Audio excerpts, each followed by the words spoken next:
Wow, what an hour of worship we have had today. My, your singing is a true thank offering to God. Sit up here at the front and you can hear all of you. Not each individually, but as a congregation. What a great song service. Thank you for that. Welcome to our online guests. We're back streaming again, at least we hope so today.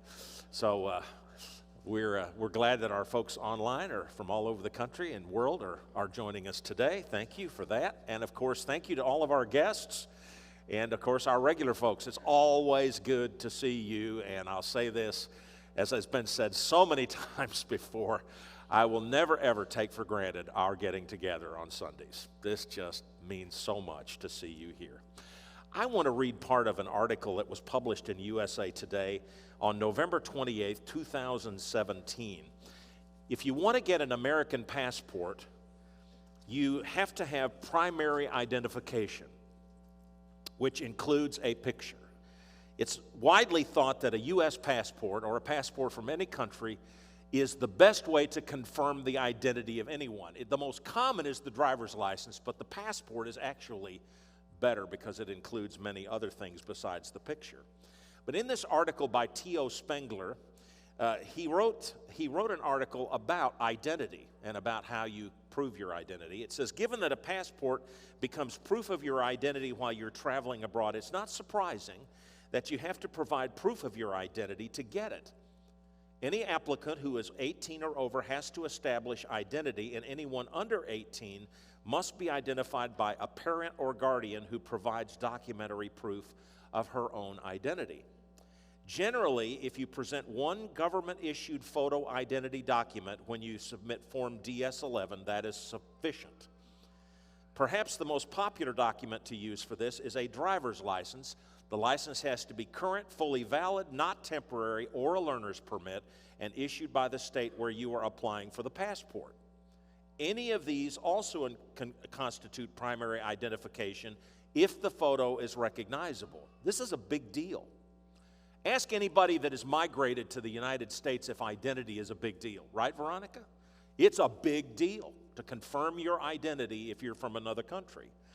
These are some identification sources: an undamaged U.S. passport book or card, certification of naturalization, certificate of citizenship, government employee ID issued by state, federal, or city, U.S. military or military dependent ID, current valid foreign passport, and then there are others here, green cards among them.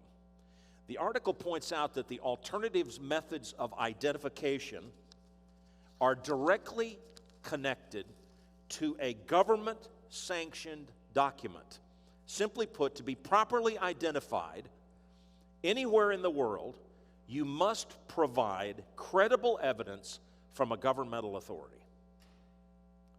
You cannot simply say that you are somebody. That's not good enough to prove your identity. And again, several who have come to this country from out of this country know that to be very true. Now, when Jesus Christ was born, he was born without documentation.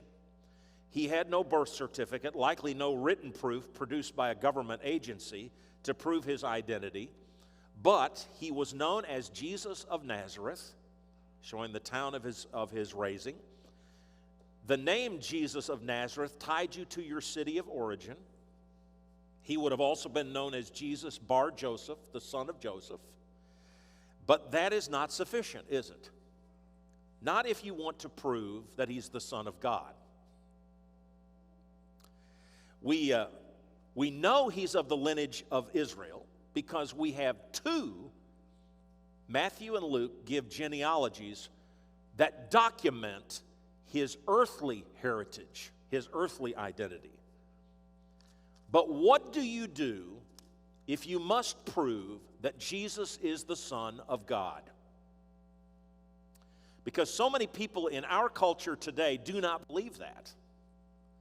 Or they say Son of God, but that's kind of a title, that really doesn't hold much authority for many, many people. Now, we can prove he was born in Bethlehem because they were there in Bethlehem for taxation purposes, a government-sanctioned activity. Boy, is that a government-sanctioned activity, taxation. We can prove, and that's a human governmental function, he was presented at the temple in Jerusalem on the 8th day for circumcision, which absolutely proves, and it's documented, it proves that he was a Jew, a proper observant Jew. He is bona fide, a bona fide Jew, and he is born in Bethlehem. This was verified by temple workers. But if Jesus claims to be more than just an ordinary Jew, you have to have more evidence. You have to. And you need evidence from a higher power. To prove your identity today, you have to have evidence from a higher power that says, I am who I say I am. The driver's license, the passport, the green card, those are all considered government-issued identifications. So essentially what we're doing here when we get to Luke chapter 9 is get to the very basic thing. Is Jesus the Son of God? Can we verify that? How do we get there? And in our text this morning, we receive a verification of identity that is documented by a higher power.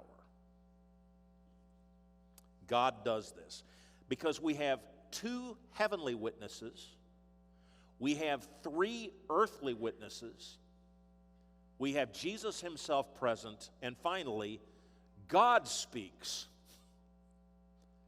and identifies him. We have the greatest historical figures in Hebrew history that attest to Jesus' identity.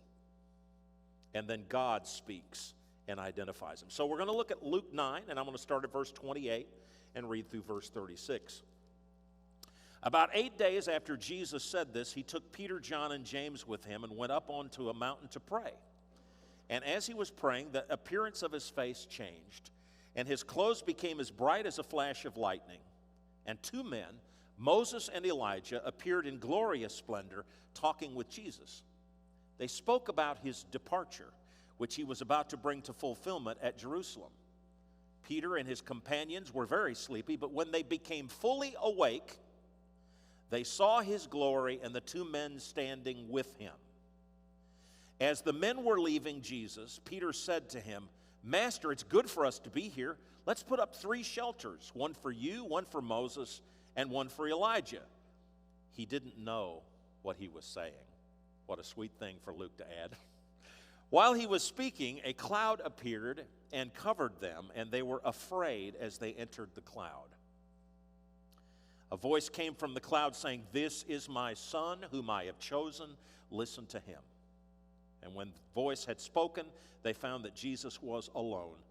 And the disciples kept this to themselves and didn't tell anyone at that time what they had seen. Let's do a quick examination of this event, the who, what, when, and why. The who, first of all. Jesus, the one whose identity is to be proven, he is there. He's been praying. The witnesses take their place, 3 earthly figures, 2 heavenly figures, God himself appear. The glorious appearance of Moses and Elijah confirmed by Peter because he identified them. He suggested that they build temples for each of them, missing the entire point of what was going on there. But you have the greatest lawgiver and the greatest of the prophets present. And the text speaks with clarity that the ones with Jesus on the mountain were actually Moses and Elijah. There is no question in the text. These are not apparitions or ghosts or holograms. These are Moses and Elijah present. Jews spoke of the law and the prophets. Always the law and the prophets. And here, the epitome, the ones that represent the law and the prophets are both present on this day, speaking with the Son of God. I find it fascinating that neither Moses nor Elijah had any visible proof of identity, yet Peter knew exactly who they were. They did not have, "Hello, my name is Elijah" on their chest. They didn't have badges that said, "Moses, giver of the law." No, Peter recognized them. Not a word had to be spoken for him to know who they were. I think it's a little foretaste of how it's going to be in heaven, because we're going to know each other in heaven, you know. If Peter could recognize Elijah and Moses, we're going to be able to recognize each other in heaven.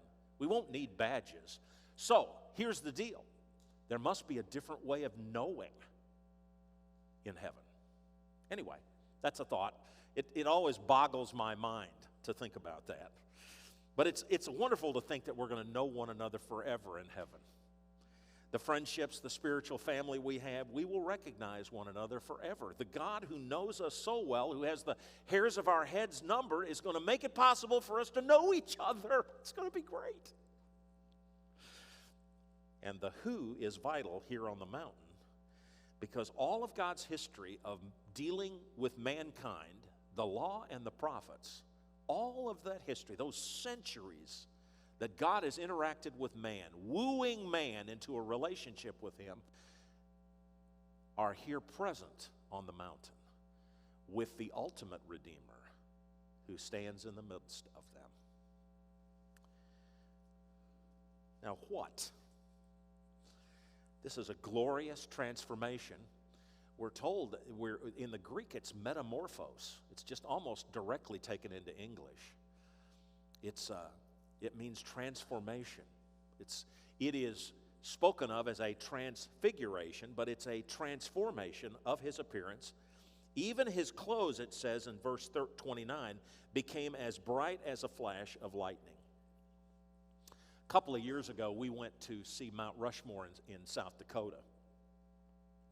We had spent a night in Keystone, South Dakota, which is just a few miles from Mount Rushmore. We had a great time. Recommend that you go. It's fun. And we went, and a storm moved in on us as we were finishing up our dinner. So we got in the car, and we drove home, back to our motel. We had a night in Rapid City set up. So we drove to Rapid City, which is about a 30-minute drive from Keystone. So we drove home, and I have never, back to the motel, I have never been in a lightning storm like I saw that night. I mean, there was no moon out. You couldn't have seen it anyway because the clouds had covered everything except the lightning. As we drove, I kid you not, you didn't even need your headlights. There was so much light. It was continuously air-to-air lightning above our heads. It was one of the most spectacular things. And then a couple of times, a bolt of lightning would strike so close that you would be temporarily blinded. You ever been in that situation? I mean, temporarily blinded, where your eyes would just go boom. You know, you can't see. And then, of course, you let off the accelerator immediately because you can't see. And then your eyes gradually get to opening up again, and then boom, another blast of lightning, and you can't see again. And here it says that their clothes, that Christ's clothes, they were in so close proximity that it had the intensity of lightning. No wonder they were afraid.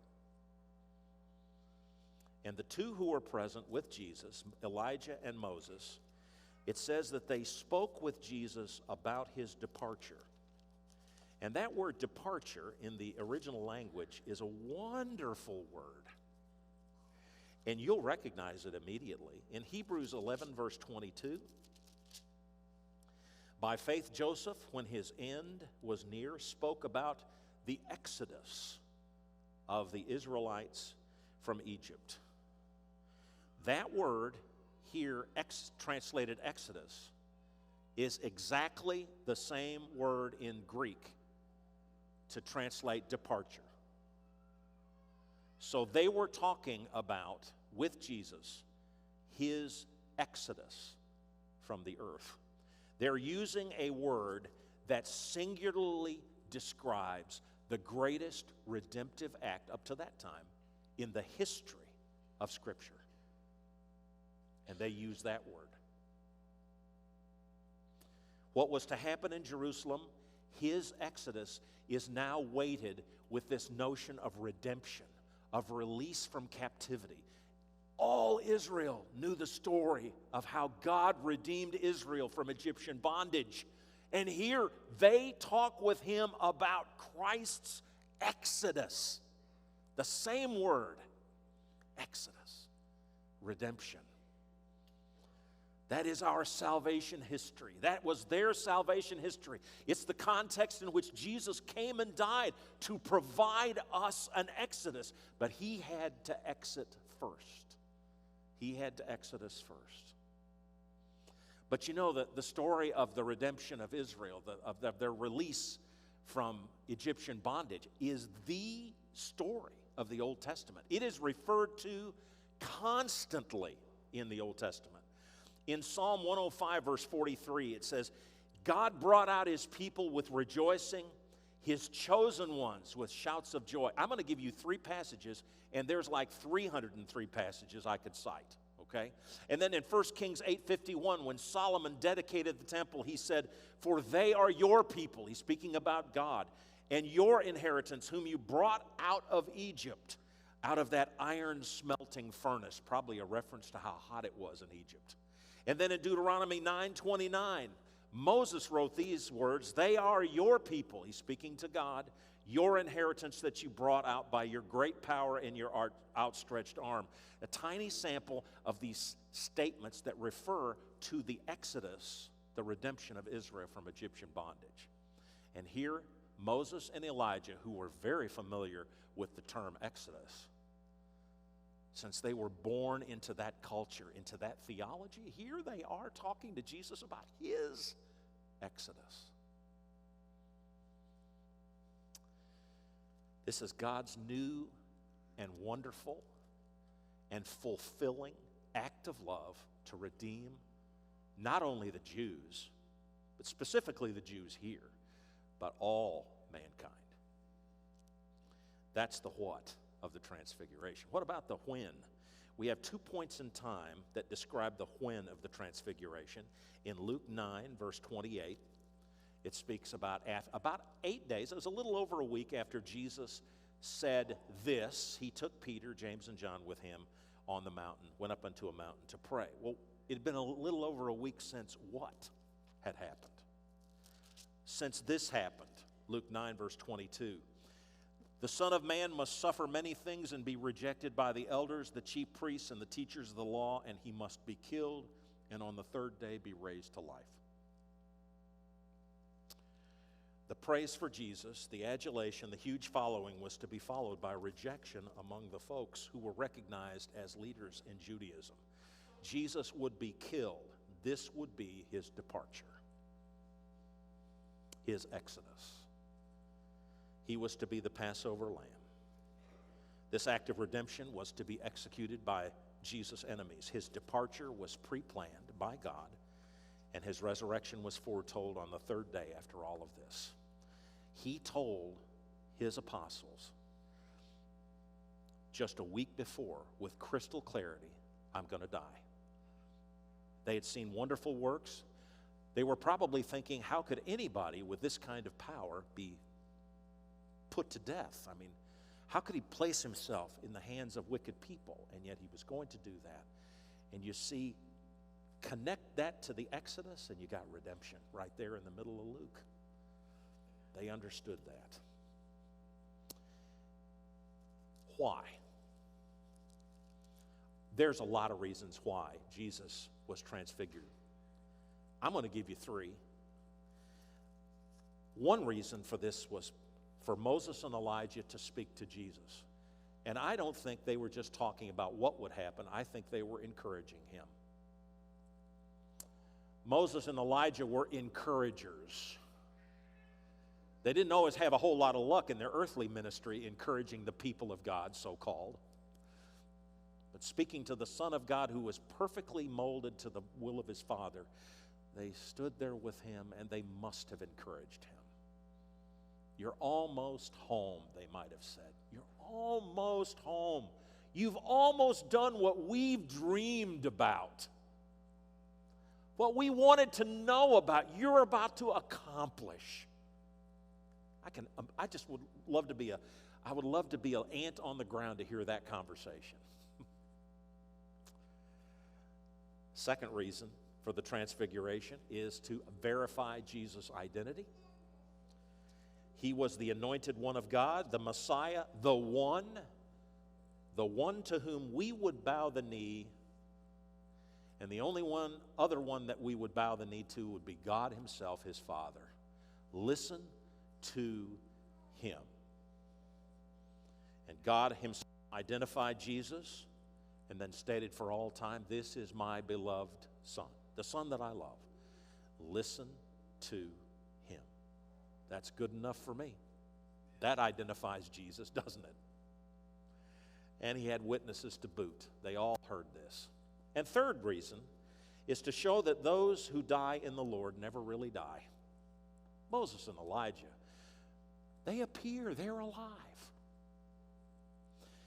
In 2 Kings chapter 2, we're told that Elijah, and I'll just refresh you, I won't read the passage, I'll just refresh you. Elijah, near the end of his life, or right at the end of his life, he went around to all these schools of prophets, and he was basically saying goodbye to these students of prophecy that he had taught.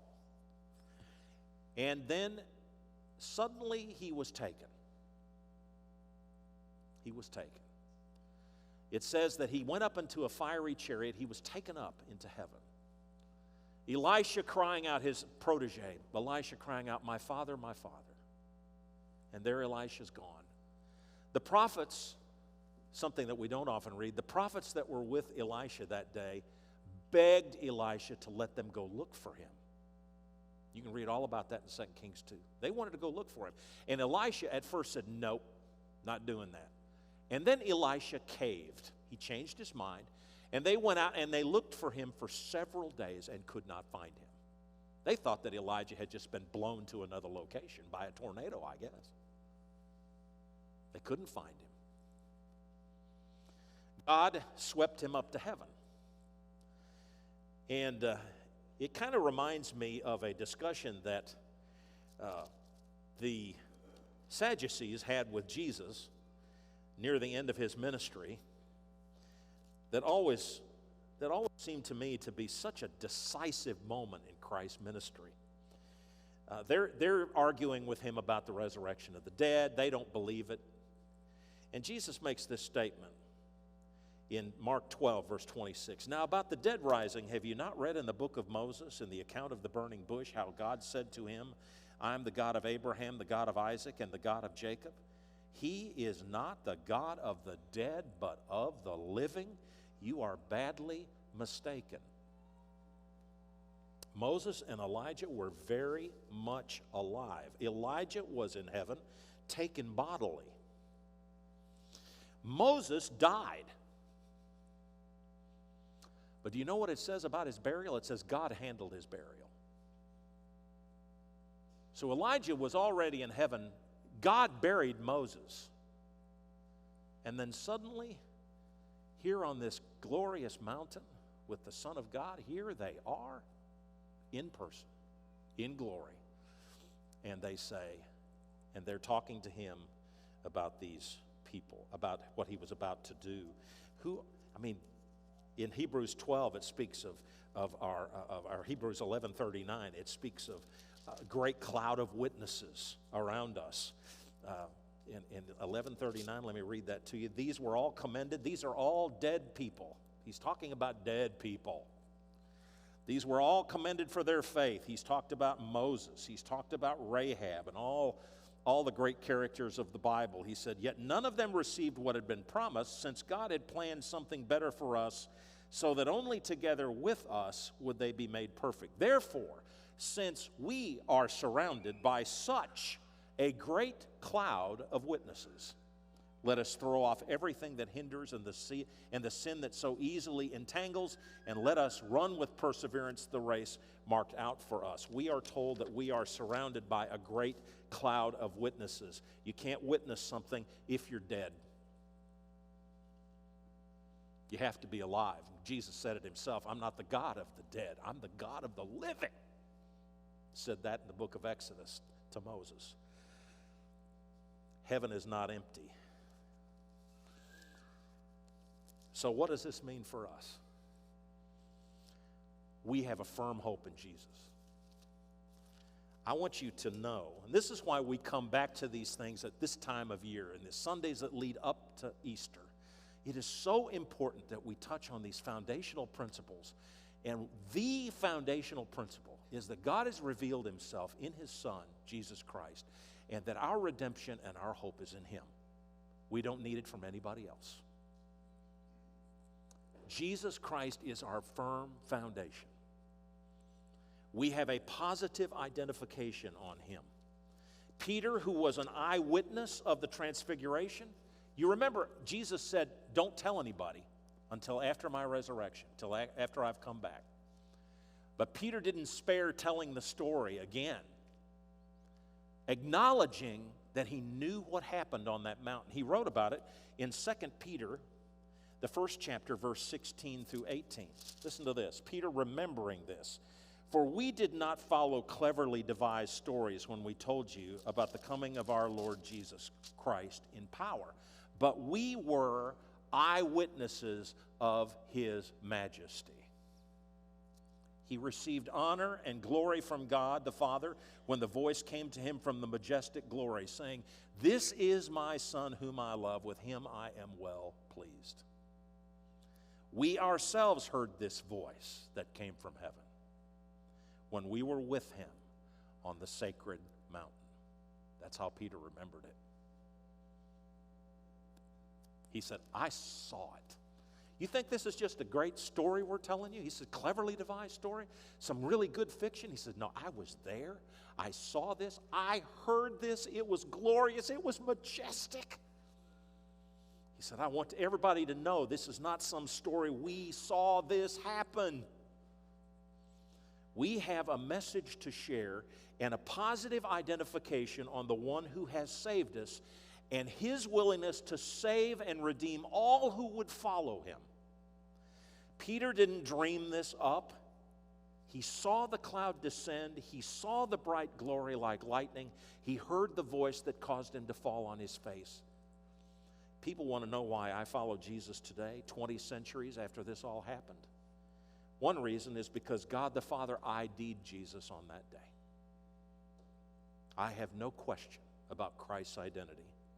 People today aren't into arguing about churches and the particularities of our differences with other believers. People are looking for truth. They're looking for truth, verified by reliable witnesses and verified in our lives as well, that he's still alive and living in us. The Transfiguration was a one-time event, but it wasn't a one-time reality. It's something we live every day. Every day we look to that mountain where Jesus was declared to be the King of Kings, the Son of God, the Redeemer of all, the source of our exodus. If Jesus is the Son of God, there is no greater message to share than that. People don't recognize truth anymore. Satan's strategy, it seems to me, in 2022 is to confuse folks with false claims and about everything, fake facts about everything, so that you can't trust anybody. We can't trust news sources. No matter where we are in the political spectrum, we wonder where we can get reliable information. And a lot of times we can't trust what educators are telling some of our kids until we say, can you prove that with data and facts? We have truth here. Some say it's a story, a fairy tale. Let me challenge you as a believer. We cannot say Jesus was a story some guys made up, because we have history and we have their stories that they were willing to die for. I don't know of anybody that is willing to make any sacrifice for a lie, knowing it's a lie, knowing it's deception. And yet there are people today who are out there dying because they believe in Jesus. These facts dare us to believe and not doubt. Are you willing to risk everything for Jesus? He is the Son of God, glorious in power, bright as lightning. He is our Exodus. He's our Redeemer. Let's live for him like that's the case, because it is. It is. We've worshiped him today as the Son of God in a wonderful way. And I thank Lee for that, and you. But now will we live like he's the Son of God?